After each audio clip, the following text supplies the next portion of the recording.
And our coverage of this verdict continues tonight with another local leader. We have Dr. Tommy Tunson, a professor at Bakersfield College, joining us this evening. Thank you for joining us again tonight. And I want to ask you, how does this case impact the way that police look at their policies that they have in place right now? I believe police reform is where agencies are going to go, and a lot of that reform is going to come through academic training. The training and education that we currently have, I think, is not enough to address racial equity and social justice in the curriculum of police academies.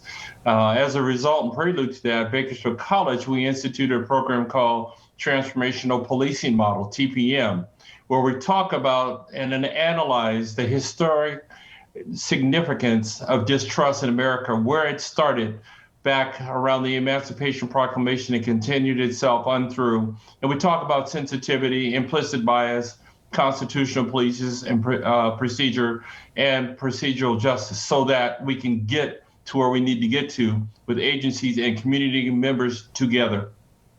And so you think that part of police reform, we just need to educate further and more in depth and have more of a background understanding, but not just a tactical understanding of how to police a community?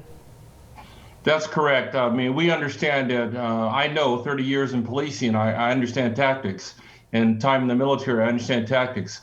Now is the time for us to work together and train community and police together in the same training environment. And that's what we've endeavored to do up at Bakersfield College in our criminal justice department.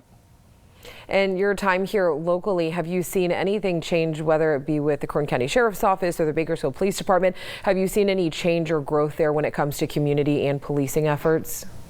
I think we need to do a better job. I think there needs to be more collaborative training with the Bakersfield Police Department and with the Kern County Sheriff's Office.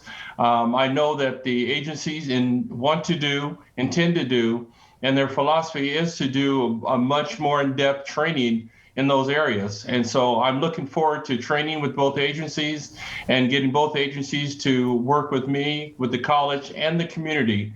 The community really is the essence of all of this, not really agencies, it's community, because the police are the community and the community are the police. And George Floyd's girlfriend, Courtney Ross, she says that the guilty verdicts are now bringing a new era into the U.S. What are your thoughts on that? Are we seeing a different time now?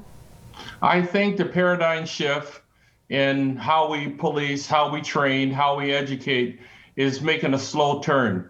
This is not new in how this has been. I remember hearing, and I was at the Rodney King verdict, and I remember what happened then.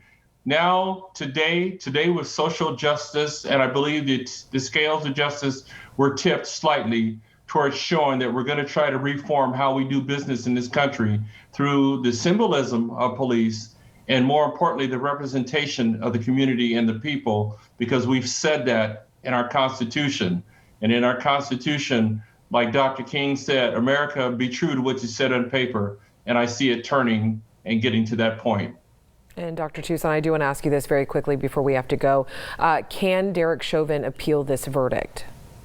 You can always appeal any type of verdict, but usually there's such a legality on appeal, and a lot of it usually is in error of an instruction that was given. And since no questions were asked during the verdict, there were no errors in instructions. So I don't think the appeal will hold, but you can always appeal. But the evidence was so overwhelming, so compelling. It was, in fact, beyond a reasonable doubt that he killed George Floyd. And that's what this trial and due process was all about.